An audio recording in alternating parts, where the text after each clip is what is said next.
Hello students and welcome back on my YouTube channel. আজকে আমি তোমাদের ষষ্ঠ শ্রেণীর ভূগোলের তুমি কোথায় আছো এবং পৃথিবীর আবর্তন এই দুটি চ্যাপ্টার থেকে সমস্ত শর্ট এবং লং কোয়েশ্চেনগুলি আলোচনা করব, যেটি তোমাদের ফাইনাল পরীক্ষার জন্য অত্যন্ত গুরুত্বপূর্ণ। আশা করি তোমরা ভিডিওটা ভালো করে দেখবে, কারণ এই চ্যাপ্টার থেকে তোমাদের কোয়েশ্চেন আসবেই আসবে, এবং তোমরা যদি ভিডিওটি ভালো করে দেখো তাহলে এই চ্যাপ্টার থেকে তোমাদের আর কোনো ডাউট থাকবে না। তো চলো ভিডিওটা শুরু করা যাক। তো প্রথমে আমরা দেখে নেব পৃথিবীর অক্ষ, কক্ষতল এবং বিভিন্ন রেখা সম্পর্কে। তো পৃথিবীর অক্ষ কক্ষতলের সঙ্গে 66.5 ডিগ্রি কোণে হেলে থাকে। পৃথিবীর অক্ষ কক্ষতলের সঙ্গে, ঠিক আছে। তো এই কক্ষতলের সঙ্গে পৃথিবীর অক্ষটা 66.5 ডিগ্রি কোণে হেলে থাকে। নেক্সট, পৃথিবীর অক্ষ নিরক্ষীয় তলের সাথে 90 ডিগ্রি কোণে হেলে থাকে। নিরক্ষীয় তলের সাথে কত ডিগ্রি কোণে হেলে থাকে? নিরক্ষীয় তলের সাথে পৃথিবীর অক্ষ 90 ডিগ্রি কোণে হেলে থাকে। পৃথিবী তার নিজের অক্ষের সঙ্গে 23.5 ডিগ্রি কোণে হেলে থাকে। পৃথিবী তার নিজের অক্ষের সাথে 23.5 ডিগ্রি কোণে হেলে থাকে। পৃথিবী একবার নিজে অক্ষের উপর পাক খেতে সময় লাগে 23 ঘন্টা 56 মিনিট এবং 4 সেকেন্ড। ঠিক আছে, নিজে অক্ষে একবার ঘুরতে সময় লাগে 23 ঘন্টা 56 মিনিট এবং 4 সেকেন্ড। পৃথিবীর কক্ষপথের আকৃতি উপবৃত্তাকার। ঠিক আছে, পৃথিবীর কক্ষপথের আকৃতি কেমন? উপবৃত্তাকার। পৃথিবী যে পথে সূর্যের চারিদিকে ঘোরে তাকে বলে কক্ষ। ঠিক আছে, পৃথিবী যে পথে ঘোরে তাকে কি বলে? কক্ষপথ বা কক্ষ। নিরক্ষরেখা, বিষুবরেখা বা মহাবৃত্ত। ঠিক আছে, নিরক্ষরেখাকে বিষুবরেখা বলা হয় এবং এই বিষুবরেখাকে আবার মহাবৃত্ত বলা হয়। এর মান 0 ডিগ্রি। নিরক্ষরেখার মান 0 ডিগ্রি। মূল মধ্যরেখার মান 0 ডিগ্রি। মূল মধ্যরেখার মান 0 ডিগ্রি এবং এটি লন্ডনের গ্রিনিচ শহরের উপর দিয়ে গেছে। মূল মধ্যরেখা কোন শহরের উপর দিয়ে গেছে? লন্ডনের গ্রিনিচ শহরের উপর দিয়ে, এবং এর মান 0 ডিগ্রি। কর্কট ক্রান্তি রেখার মান 23.5 ডিগ্রি উত্তর। কর্কট ক্রান্তি রেখার মান 23.5 ডিগ্রি উত্তর এবং মকর ক্রান্তি রেখার মান 23.5 ডিগ্রি দক্ষিণ। কুমেরু বৃত্ত রেখার মান হচ্ছে 66.5 ডিগ্রি উত্তর এবং কুমেরু বৃত্ত রেখার মান 66.5 ডিগ্রি দক্ষিণ। আমাদের ভারতের প্রমাণ দ্রাঘিমা হচ্ছে 82 ডিগ্রি 30 মিনিট পূর্ব এবং এটি এলাহাবাদ শহরের উপর দিয়ে গেছে, এবং কলকাতার অক্ষাংশ হচ্ছে 22 ডিগ্রি 34 মিনিট উত্তর এবং দ্রাঘিমাংশ 88 ডিগ্রি 30 মিনিট পূর্ব। এই স্লাইডটা থেকে যতগুলি শর্ট কোশ্চেন আছে তোমরা অবশ্যই ভালোভাবে করে যাবে, কারণ এই স্লাইডটা থেকে অনেকগুলি শর্ট কোশ্চেন তোমাদের পরীক্ষায় আসবে। তো এটা হচ্ছে সুমেরু বৃত্ত এবং এর মান হচ্ছে 66.5 ডিগ্রি উত্তর। এটা হচ্ছে কুমেরু বৃত্ত, এর মান 66.5 ডিগ্রি দক্ষিণ। মকর ক্রান্তি 23.5 ডিগ্রি দক্ষিণ এবং কর্কট ক্রান্তি 23.5 ডিগ্রি উত্তর। নিরক্ষরেখার মান 0 ডিগ্রি এবং এই যে মাঝে মাঝে গেছে মূল মধ্যরেখা, এর মানও 0 ডিগ্রি এবং এটি গ্রিনিচ শহরের উপর দিয়ে গেছে। নেক্সট, অক্ষরেখা। পৃথিবীর উপরে পূর্ব থেকে পশ্চিমে যে রেখাগুলি গেছে তাকে অক্ষরেখা বলে। ঠিক আছে, অক্ষরেখা বলে পূর্ব থেকে পশ্চিমে যে রেখাগুলি গেছে। পৃষ্ঠের যেসব স্থানের অক্ষাংশ সমান বা একই, সেই সব স্থানকে যুক্ত করলে যে রেখা পাওয়া যায় তাকে অক্ষরেখা বলে। অন্যভাবে বললে পৃথিবীর মাঝ বরাবর বিস্তৃত নিরক্ষরেখার উভয় দিকে পরস্পরের সমান্তরালে বিস্তৃত কাল্পনিক রেখাগুলিকে অক্ষরেখা বলে। কর্কট ক্রান্তি রেখাও একটি অক্ষরেখা এবং মকর ক্রান্তি রেখাও একটি অক্ষরেখা, অর্থাৎ নিরক্ষরেখার সমান্তরালে যে রেখাগুলি আছে সেগুলি প্রত্যেকটি একটি করে অক্ষরেখা। অক্ষরেখার বৈশিষ্ট্য কি? তো প্রত্যেকটি অক্ষরেখা একটি পূর্ণবৃত্ত। অক্ষরেখা কি? পূর্ণবৃত্ত এবং পরস্পরের সমান্তরাল। অক্ষরেখাগুলির মধ্যে নিরক্ষরেখার পরিধি সবচেয়ে বেশি। এই নিরক্ষরেখার পরিধি সবচেয়ে বেশি। একে মহাবৃত্ত বলা হয়। নিরক্ষরেখাকে মহাবৃত্ত বলা হয়। এই অক্ষরেখায় অবস্থিত যে কোনো স্থান থেকে নিরক্ষরেখার দূরত্ব সব সময় সমান। নেক্সট, সব অক্ষরেখার পরিধি সমান নয়। সব অক্ষরেখার পরিধি সমান নয়, অর্থাৎ এই মাঝের অক্ষরেখাটির পরিধিটি বেশি হবে, তারপরটা একটু কম হবে, তারপরটা আরও কম হবে। তাই প্রত্যেকটি অক্ষরেখার পরিধি কিন্তু সমান নয়। নিরক্ষরেখা থেকে উত্তর ও দক্ষিণে এগুলি ক্রমশ ছোট হতে থাকে। নিরক্ষরেখা থেকে উত্তর দিকেও ছোট হবে এবং দক্ষিণ দিকেও ছোট হবে। ক্রমশ ছোট হতে হতে মেরু অঞ্চলে বিন্দুতে পরিণত হয়। মেরু অঞ্চলে কি হয়? এই মেরু অঞ্চলে একটা বিন্দুতে পরিণত হয় ছোট হতে হতে। একই অক্ষরেখায় অবস্থিত বিভিন্ন স্থানের দিন রাত্রির দৈর্ঘ্য ও জলবায়ু প্রায় একই রকমের হয়। বিভিন্ন অক্ষরেখায় জলবায়ু ভিন্ন হয়, অর্থাৎ এখানে অক্ষরেখার জলবায়ু এবং দিনরাত্রি প্রায় একই রকম হবে, এইখানেরটা একই রকম হবে, কিন্তু এই দুটোর মধ্যে ডিফারেন্স থাকবে। নিরক্ষরেখাকে প্রধান অক্ষরেখা বলা হয়। অন্যান্য উল্লেখযোগ্য অক্ষরেখাগুলি হলো কর্কট ক্রান্তি রেখা, মকর ক্রান্তি রেখা, সুমেরু বৃত্ত রেখা, কুমেরু বৃত্ত রেখা প্রভৃতি। 1 ডিগ্রি অন্তর অবস্থিত দুটি অক্ষরেখার মধ্যে রৈখিক ব্যবধান 111 কিমি, অর্থাৎ 1 ডিগ্রি সে সমান 111 কিমি দূরত্ব হবে। মোট অক্ষরেখা সংখ্যা হচ্ছে 179টি। মোট অক্ষরেখার সংখ্যা 179টি। অক্ষরেখার অপর নাম, যদি অক্ষরেখার অপর নাম বলা হয় তো অক্ষরেখার অপর নাম হচ্ছে সমাক্ষরেখা। ঠিক আছে, অক্ষরেখার অপর নাম সমাক্ষরেখা। নেক্সট, দ্রাঘিমা রেখা। তো দ্রাঘিমা রেখা কোনগুলি? যেগুলি উত্তর থেকে দক্ষিণে গেছে। পৃথিবীর উপর যে রেখাগুলি উত্তর থেকে দক্ষিণে গেছে সেগুলিকে দ্রাঘিমা রেখা বলা হয়। ভূপৃষ্ঠের যেসব স্থানে দ্রাঘিমাংশ সমান বা একই সেই সব স্থানকে কোনো কাল্পনিক রেখা দ্বারা যুক্ত করলে যে রেখা পাওয়া যায় তাকে দ্রাঘিমা রেখা বলে। দ্রাঘিমা রেখার বৈশিষ্ট্য কি? প্রতিটি দ্রাঘিমা রেখা উত্তরে সুমেরু থেকে দক্ষিণে কুমেরু পর্যন্ত বিস্তৃত। অর্থাৎ এখানে সুমেরু থেকে দক্ষিণে কুমেরু পর্যন্ত দ্রাঘিমা রেখাগুলি বিস্তৃত। দ্রাঘিমা রেখাগুলি অর্ধবৃত্ত। এখানে দ্রাঘিমা রেখাগুলি কি? অর্ধবৃত্ত। দ্রাঘিমা রেখাগুলি পরস্পরের সমান্তরাল নয়। ঠিক আছে, পরস্পরের সমান্তরাল নয়। দ্রাঘিমা রেখাগুলি পরস্পরের সমান্তরাল নয়। দ্রাঘিমা রেখাগুলি উত্তর থেকে দক্ষিণে বিস্তৃত। কোন দিকে বিস্তৃত? উত্তর থেকে দক্ষিণে। সব দ্রাঘিমার পরিধি সমান নয়। সব দ্রাঘিমার পরিধি সমান নয়, কিন্তু অক্ষরেখার সব পরিধি কি? সমান। দ্রাঘিমা রেখার পরিধি কিন্তু সমান নয়। দ্রাঘিমা রেখার মান মূল মধ্যরেখা থেকে পূর্ব ও পশ্চিমে ক্রমশ বাড়ে। অর্থাৎ এই যে মূল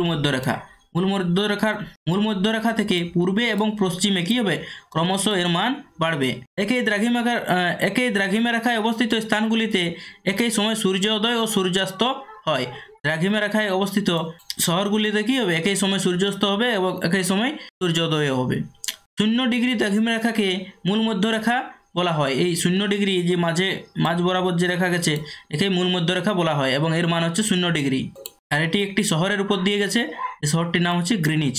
ঠিক আছে, গ্রিনিচ শহরের উপর দিয়েই মূল মধ্যরেখা গেছে। এবার আছে অক্ষরেখা এবং দ্রাঘিমা রেখার পার্থক্য। তো অক্ষরেখার অপর নাম হচ্ছে সমাক্ষরেখা এবং দ্রাঘিমা রেখার অপর নাম হচ্ছে দেশান্তর রেখা। অক্ষরেখাগুলি কোন দিকে গেছে? পূর্ব থেকে পশ্চিমে। দ্রাঘিমা রেখাগুলি উত্তর থেকে দক্ষিণে। অক্ষরেখাগুলি পরস্পরের সমান্তরাল, কিন্তু দ্রাঘিমা রেখাগুলি পরস্পরের সমান্তরাল নয়। অক্ষরেখাগুলি পূর্ণবৃত্ত, দ্রাঘিমা রেখাগুলি অর্ধবৃত্ত। প্রতিটি অক্ষরেখার কোণের সমষ্টি 360 ডিগ্রি। প্রতিটি দ্রাঘিমা রেখার কোণের সমষ্টি 180 ডিগ্রি। 1 ডিগ্রি অন্তর মোট 179টি অক্ষরেখা রয়েছে। 1 ডিগ্রি অন্তর মোট 360টি দ্রাঘিমা রেখা রয়েছে। অক্ষরেখাগুলির দৈর্ঘ্য সমান নয়, কিন্তু দ্রাঘিমা রেখার দৈর্ঘ্য সমান। পৃথিবীর মাঝ বরাবর বিস্তৃত 0 ডিগ্রি অক্ষরেখা নিরক্ষরেখা নামে পরিচিত। পৃথিবীকে উত্তর ও দক্ষিণ গোলার্ধে ভাগ করেছে। বা 0 ডিগ্রি দ্রাঘিমা রেখা বা মূল মধ্যরেখা পৃথিবীকে পূর্ব ও পশ্চিম গোলার্ধে ভাগ করেছে। অক্ষরেখার ওপর কোনো স্থানের জলবায়ু নির্ভর করে। অন্যদিকে দ্রাঘিমা রেখার সাহায্যে কোনো স্থানের সময় ও তারিখ নির্ণয় করা যায়। নেক্সট, পৃথিবীর অক্ষ কাকে বলে? যে কাল্পনিক দণ্ড বা রেখা পৃথিবীকে কেন্দ্র করে ছেদ করে উত্তর ও দক্ষিণে চলে গেছে এবং যার উপর নির্ভর করে পৃথিবী পশ্চিম থেকে পূর্বে আবর্তন করে তাকে পৃথিবীর অক্ষ বলে। অর্থাৎ যদি আমরা এটা পৃথিবী ধরে নিই এবং এই যে কাল্পনিক রেখাটা উত্তর এবং দক্ষিণে আছে এবং এটিকে কেন্দ্র করে পৃথিবী ঘুরছে, এটি হচ্ছে পৃথিবীর অক্ষ। 1915 খ্রিস্টাব্দে ম্যাগেলান পৃথিবী প্রদক্ষিণের অভিযান শুরু করেন। ঠিক আছে, ম্যাগেলান কত খ্রিস্টাব্দে পৃথিবী প্রদক্ষিণের অভিযান শুরু করেন? 1915 খ্রিস্টাব্দে। এবং 1921 খ্রিস্টাব্দে তার মৃত্যু হয়। ম্যাগেলানের মৃত্যু কত খ্রিস্টাব্দে? 1921 খ্রিস্টাব্দে। সৌরজগতের কেন্দ্রে সূর্য আছে, এটি কে প্রমাণ করেন? Nicolas Copernicus. মেরিডিয়ান শব্দের অর্থ কি? তো মেরিডিয়ান শব্দের অর্থ হলো মিড ডে বা মধ্যাহ্ন। রাত 12টা থেকে দুপুর 12টা কি বলে? AM, এবং দুপুর 12টা থেকে রাত 12টার সময়কে কি বলে? PM। ঠিক আছে, AM PM কাকে বলে? এটা পরীক্ষায় আসতে পারেন, যেটা ভালোভাবে করে যেও। বিজ্ঞানী নিউটন পৃথিবীর মধ্যাকর্ষণ টানের কথা প্রথম প্রমাণ করেন। তো মধ্যাকর্ষণ শক্তি কে আবিষ্কার করেন? নিউটন। উষা ও গোধূলি কাকে বলে? সূর্য উদয়ের কিছুক্ষণ আগে পূর্ব আকাশে যে মৃদু আলোকপ্রভা দেখা যায় তাকে উষা বলে, এবং অন্যদিকে সূর্যাস্তের কিছুক্ষণ পরেও পশ্চিম আকাশে মৃদু আলোকপ্রভা লক্ষ্য করা যায়, একে গোধূলি বলে। পৃথিবীর যে অংশের উপর ছায়াবৃত্ত থাকে সেই অংশে সূর্যকে দেখা যায় না, তবে তার আলোকপ্রভা বা আভা দেখা যায়। এর জন্য উষা বা গোধূলির সৃষ্টি হয়। ঠিক আছে, উষা বা গোধূলি যদি বলে কিসের জন্য সৃষ্টি হয়, তো পৃথিবীর যে অংশের উপর ছায়াবৃত্ত থাকে সেই অংশে সূর্যকে দেখা যায় না, তবে তার আলোকপ্রভা বা আভা দেখা যায়।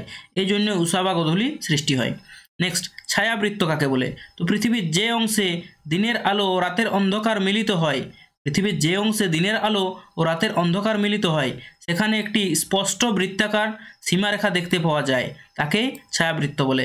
এই যে এই জায়গাটা, এখানে কি হচ্ছে? দিনের আলো এবং রাতের অন্ধকার মিলিত হচ্ছে এবং এখানে একটা বৃত্তাকার সীমারেখা দেখতে পাওয়া যাচ্ছে, একেই বলা হয় ছায়াবৃত্ত।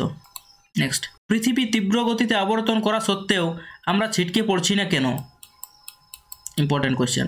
পৃথিবী তীব্র গতিতে আবর্তন করার জন্য আমাদের ছিটকে পড়ে যাওয়ার কথা, কিন্তু পৃথিবীর মধ্যাকর্ষণ বলের কারণে তা হয় না।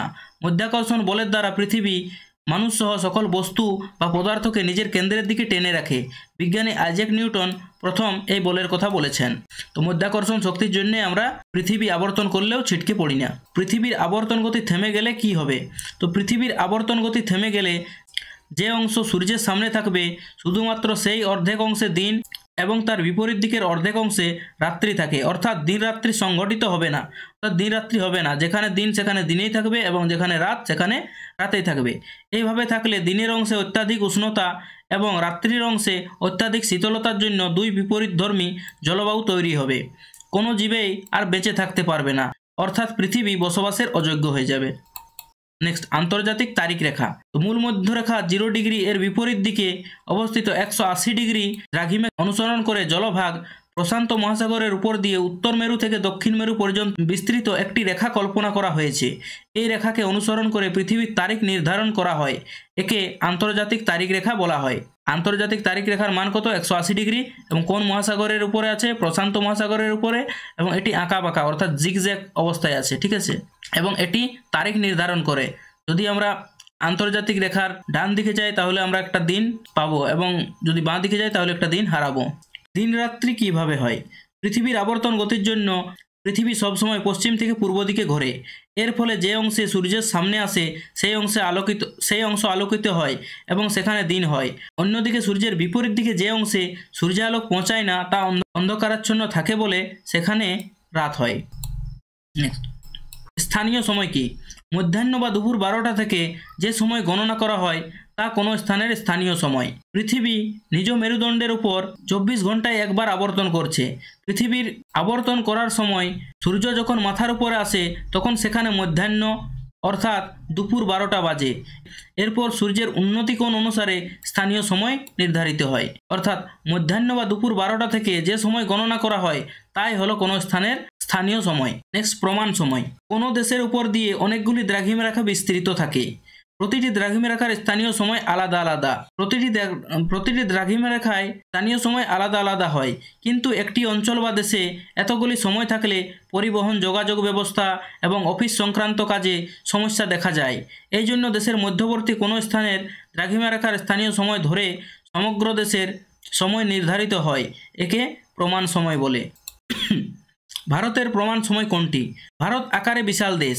এদেশের উপর দিয়ে অনেক দ্রাঘিমা রেখা প্রসারিত হয়েছে।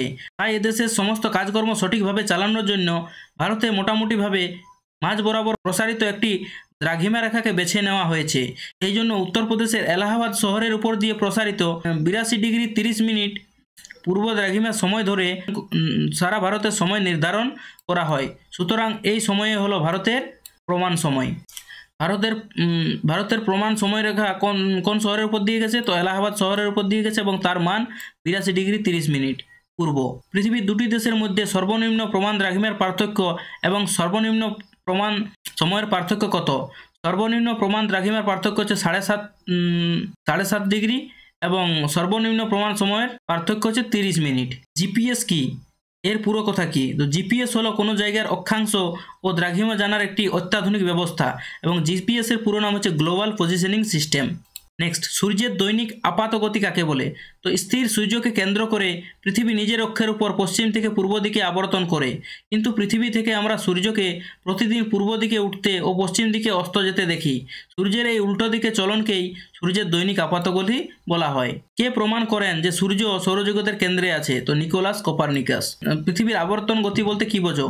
পৃথিবী তার নিজের অক্ষকে কেন্দ্র করে প্রতিনিয়ত লাট্টুর মতো পশ্চিম থেকে পূর্ব দিকে ঘুরতে থাকে। একে পৃথিবীর আবর্তন গতি বলে। পৃথিবী নিজের চারিদিকে একবার আবর্তন করতে কত সময় লাগে? তো 23 ঘন্টা 56 মিনিট এবং 4 সেকেন্ড। আবর্তন গতির 3টি ফলাফল আলোচনা করো। দিন রাত সংগঠন। পৃথিবীর আবর্তন গতির ফলে যে অংশ সূর্যের সামনে আসে সেখানে দিন এবং তার বিপরীত অংশে রাত হয়। এভাবে দিন রাত সংগঠনের প্রক্রিয়া চলতে থাকে। তো দিন রাত হয় আবর্তন গতির কারণে। নেক্সট, সূর্যোদয় সূর্যাস্ত। পৃথিবীর পশ্চিম থেকে পূর্ব দিকে অনবরত আবর্তন করার ফলেই প্রতিনিয়ত সূর্য পূর্ব দিকে উদিত হয় এবং পশ্চিম দিকে অস্ত যায়। সময় নিরূপণ। পৃথিবীর একবার পূর্ণ আবর্তনে 1 দিন বা 24 ঘন্টা সময় লাগে। এই 1 ঘন্টাকে 60 ভাগে ভাগ করে 1 মিনিট 1 মিনিটটাকে পুনরায় 60 ভাগে ভাগ করে 1 সেকেন্ড পাওয়া যায়। এভাবে সময় নিরূপণ করা হয়। ক্রোনোমিটার কি? এটি কে আবিষ্কার করেন? এটি এক প্রকার ঘড়ি যা সর্বদা গ্রিনিচের সময়কে সঠিকভাবে নির্ধারণ করে। এর আবিষ্কারক হলেন ইংল্যান্ডের বিজ্ঞানী জন হ্যারিসন। নেক্সট আরেকটা কোশ্চেন আছে যে গ্লোব কি? তো গ্লোব হলো পৃথিবীর ক্ষুদ্র প্রতিরূপ। গ্লোব হলো পৃথিবীর ক্ষুদ্র প্রতিরূপ। আরেকটা কোশ্চেন বলবো, যেটা হচ্ছে ম্যাপ কি? তো ম্যাপ হলো কোনো জায়গার মানচিত্র। ম্যাপ হলো কোনো জায়গার মানচিত্র। এই ছিল আজকে তোমাদের ষষ্ঠ শ্রেণীর ভূগোলে তুমি কোথায় আছো ও পৃথিবীর আবর্তন থেকে সমস্ত প্রশ্ন উত্তর। See you in my next video. Till then, thank you for watching.